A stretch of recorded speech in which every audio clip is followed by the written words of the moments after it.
Welcome to the video. Here you'll see how one boy starts changing the world from the day he is born. Enjoy watching. Darkness. The power goes out. Minus 25 degrees. You understand one thing. If you don't act now, everything ends. November, 1985. The mountains of Montana. One house, one machine, one chance. Inside the house, a woman in labor. Outside, a man fighting a silent diesel generator. Cold steel, frozen fingers. No second chances. Either he makes it work, or the darkness wins. He pulls the starter. Nothing. Again. Nothing. One more time. The engine coughs, black smoke, then thump, thump, thump. That sound is not just a machine. It's a decision. A few hours later, a boy is born under that rhythm. He doesn't cry. He listens. This is his first lesson. Energy comes to those who move forward in the dark. Years pass. They tell him he's different. They tell him he doesn't belong. They tell him people don't escape places like this. But he already knows the truth. If something doesn't work, it's not the end. It's a problem. He will build machines from scrap. He will fall. He will crash. Breaking things will be easy. Building will be hard. But this story is not about machines. Machines break. People don't. If you're in the dark right now, this story is for you. Part 1. A Spark in Cold Steel. Chapter 1. Symphony of Storms. November 1985. The stories of great men often begin quietly. But the story of Elias Vent began with a bang. It was the 14th night of November, and winter in Montana had decided to arrive early, without warning. It wasn't just snow. It was a wall of white noise that covered Black Creek Valley, cutting it off from the rest of the world. The temperature dropped to minus 25 in 2 hours. Old pine trees groaned under the weight of ice, breaking with the sound of gunshots. In a small frame house on the outskirts of town, where the asphalt turned to gravel, Thomas Vent was fighting his own battle. The lights went out at 7:15 p.m. The power line had given way under the weight of wet snow somewhere near the pass. The house was instantly engulfed in darkness, and worse, silence. The electric heater stopped. "Tom!" Sarah's voice from the bedroom was tense, on the verge of panic. Her contractions had started an hour ago. Thomas, a man whose hands resembled the roots of old oak trees, cursed, but his voice did not tremble. He grabbed a flashlight and ran to the backyard, to the outbuilding. There stood the Beast, an old Caterpillar diesel generator that Thomas had restored from a decommissioned army tractor. The generator was cold as death. Thomas poured in fuel and checked the spark plugs. His fingers were numb from the cold, but he had no room for error. He pulled the starter. Silence. Again. Silence. He understood machines better than people. He knew the machine was acting up because of thickened oil. "Come on," he whispered, pressing his forehead against the cold metal of the body. "Not today, just not today. Come on, old friend. Breathe." He pulled the cord a third time, putting all his strength and the desperation of a father who fears for the lives of his wife and child into the movement. The generator coughed, spewed a cloud of black smoke, and roared to life.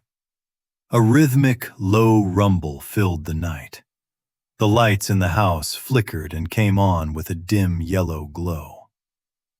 3 hours later, accompanied by the howling wind and the steady knocking of the diesel engine's pistons, Elias Vent came into the world. He didn't cry like other babies. When Sarah, tired but happy, held him to her chest, he was strangely calm. His eyes, dark gray like a stormy sky, were open. He seemed to be listening. He wasn't listening to his mother's voice. He was listening to the rhythm of the generator outside the window. Thump, thump, thump. It was the first sound he remembered, the sound of energy overcoming darkness. Chapter 2. Anatomy of Rust, 1989 to 1990. Black Creek was no place for dreamers. It was a town where dreams died with the closure of the last coal mine in 1982. The town consisted of abandoned warehouses, a railroad track that led nowhere, and people who were used to looking at their feet rather than at the sky.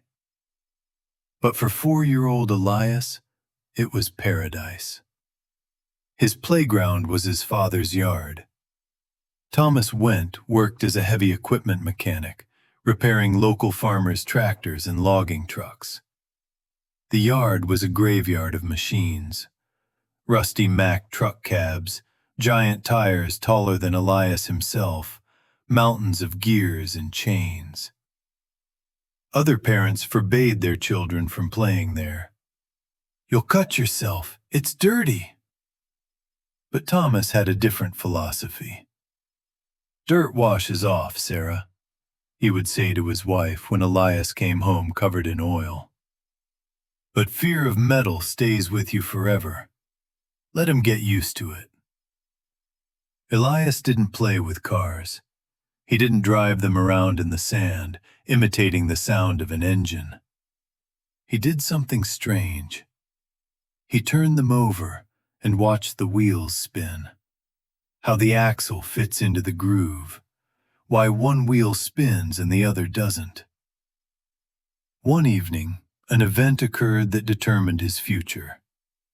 Sarah was preparing dinner, and Elias was sitting on the floor in the living room. Nearby was an old mechanical alarm clock that had stopped ringing in the morning. Sarah wanted to throw it away, but forgot. When Thomas entered the room, he froze. The alarm clock wasn't just lying there. It had been taken apart. Springs, screws, the dial, the hammer, all of it was lying on the carpet. But it wasn't a chaotic pile. Elias had arranged the parts in rows, from largest to smallest. The boy sat in the middle of this chaos, with a screwdriver that was too big for his little hand, trying to figure out where the main spring went. "Oh my God, Elias!" Sarah exclaimed when she saw this. "Tom, say something to him. He could have swallowed a piece." Thomas slowly approached and crouched down next to his son. His large shadow covered the boy. Elias looked up, expecting punishment. Thomas picked up a small brass gear. "Do you know why he died, son?" his father asked quietly. Elias shook his head. "Because this spring popped out. You let time escape." Thomas smiled under his mustache. "Any fool with a hammer can take it apart, Elias. The secret of a master is to put it back together and breathe life into it." Thomas didn't take the parts away from him. He sat down next to him. "Look, first the base, then the axles, then the tension." They sat there for 3 hours. Dinner got cold. Sarah was angry at first, then just stood in the doorway, watching the two men in her life, big and small, bent over a pile of metal. When the alarm clock finally began to tick, unsteadily, limping, but with a lively rhythm, Elias felt something stronger than joy. It was a feeling of power. He understood.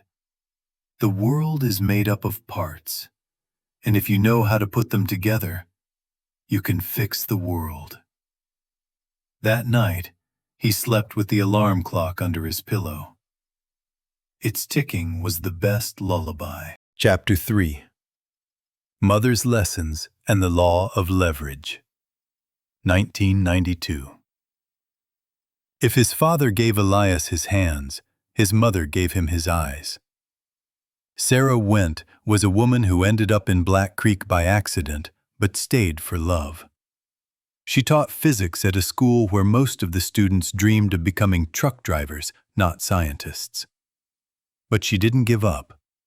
When Elias turned 7, she began taking him on observation walks. They went to the mountains, far from the noise of the city. "What do you see, Eli?" she asked, pointing to a hawk soaring in the sky.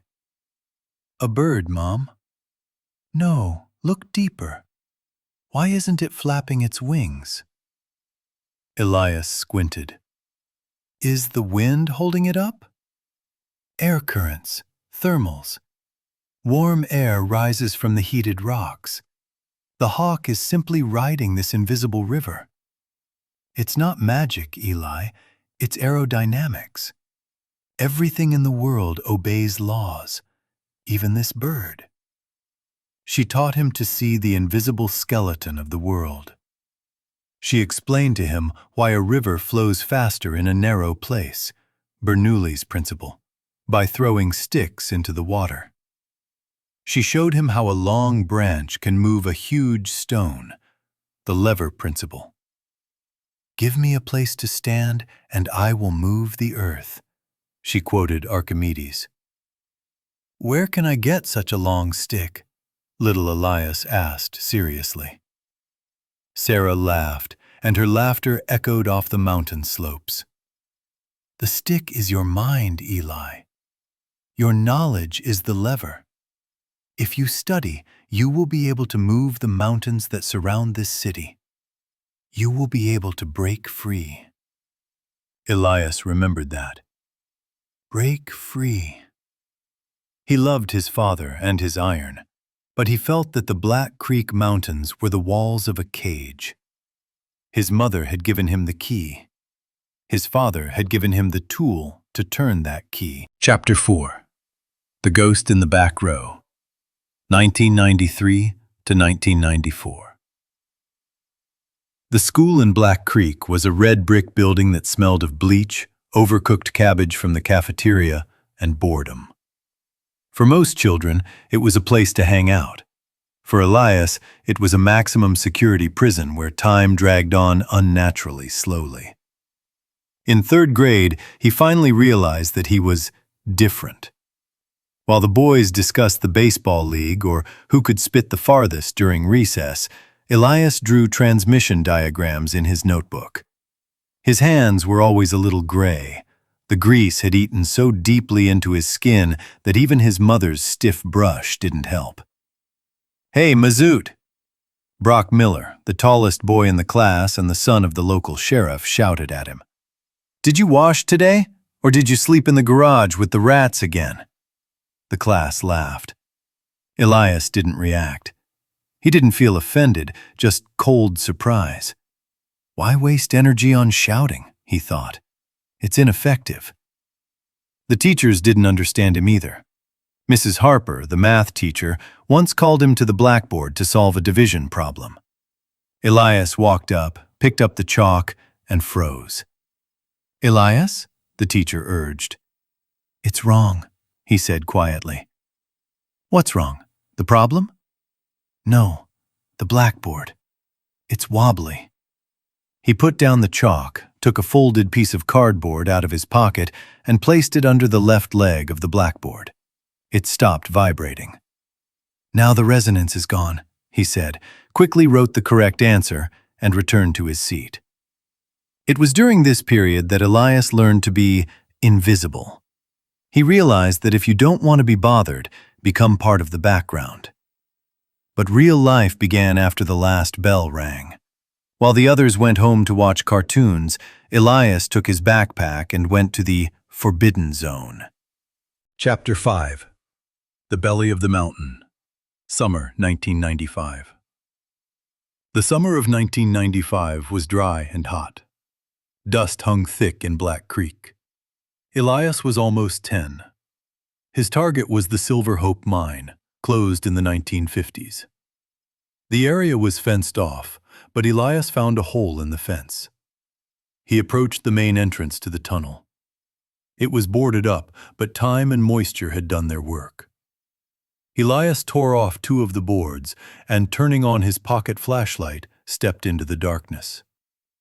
The air inside was cold and smelled of dampness, rust, and something sweet. He walked along the old rails. After 100 meters, the tunnel widened into a technical chamber. There, on a concrete pedestal, stood it. A 1954 Ingersoll Rand industrial ventilation pump. It was huge, the size of a truck engine.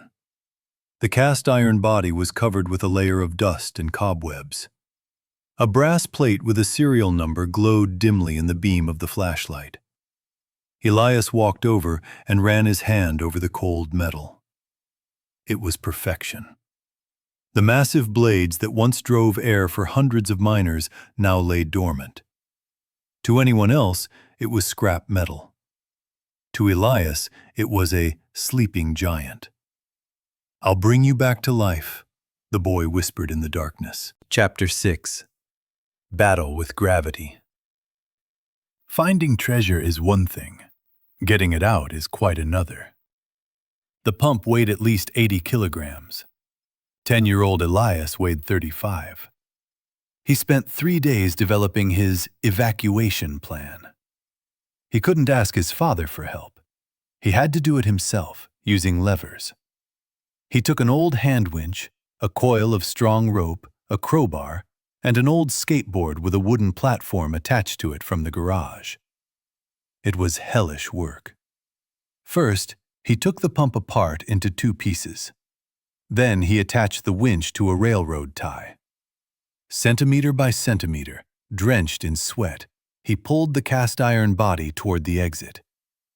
The tunnel was dark and stuffy. At one point, the rope stretched and snapped. The heavy body rolled back, nearly crushing his foot. He fell into the dirt, breathing heavily. But anger took over. Anger at weakness, at gravity. He got up. He retied the knot using a double block. By sunset, he had pulled the parts to the surface and loaded them onto his cart. By the time he rolled the cart into his corner of the garage, it was dark. Thomas was just closing the gate. He saw his son and the pile of dirty metal. "Ingersoll Rand, 1950s, Thomas whistled. "Where did you get that?" "I found it. I dragged it here. It's mine," Elias replied, barely able to stand. Thomas looked at the calluses on his son's hands and nodded. "Okay, but if Mom asks, you found it at the dump." Chapter 7. Steel Surgery. August 1996. The garage resembled an operating room. The frame of an old BMX lay on the workbench. Next to it, in a bucket of ice, were massive bearings from a pump. It was the moment of truth. The frame was too narrow. The bearings were too wide. Physics was needed. Elias put on his welding goggles and lit the gas torch. The flame hissed as it hit the bicycle carriage assembly. "Expand," he whispered. He counted the seconds. Overheat it, and the steel would become brittle. When the metal turned bright red, Elias turned off the torch and grabbed the ice-cold bearing from the bucket with tongs. He brought the cold part to the red-hot hole. One precise movement. Click. The bearing fit perfectly. The frame began to cool, shrinking and tightly hugging its new, super-powerful part. Chapter 8. The Beast Awakens. September 1997. 4 months had passed. He stood in the middle of the garage in front of his creation. Elias called it the Thunderhawk. The design looked intimidating. The Briggs & Stratton lawnmower engine hung on a floating rubber platform. The chain drive went through a gear system from the pump, which provided tremendous torque. There was almost no brake, just a simple rubber band on the rear wheel. He poured in gasoline. He pulled the starter. The garage shook. The sound was low, like a growl. Elias sat down on it. The machine vibrated, demanding movement. "Tomorrow," he promised. "Tomorrow, we'll fly." Chapter 9. The Flight of Icarus. October 1997. Eagle's Descent was the highest point above the farms in the valley. Elias stood at the top. Below him roared the Thunderhawk. He felt the vibration of the machine passing through his hands, and suddenly, something strange happened. The vibration of the engine and his own heartbeat synchronized. Thump, thump, thump. The fear disappeared. The vibration no longer seemed threatening. It was a pulse. Elias and the hawk became one organism. "We're ready," he whispered, and released the clutch. Start. Gravity grabbed him instantly. The speed increased, 40, 50, 60 kilometers per hour. The wind roared. The same bearings from the mine pump held up perfectly. It was a feeling of divine power. But ahead was the brake turn. Elias hit the brakes. They burned out in a second. There was no panic. He jerked the handlebars, trying to skid. For a moment, it seemed to work, but the front wheel hit a hidden boulder. Impact. The bike flew into the air and broke apart. Elias flew separately, arms outstretched. The ground was approaching. The trajectory ended in a large haystack. Bang! The world went dark. He opened his eyes a minute later. The sky was above him.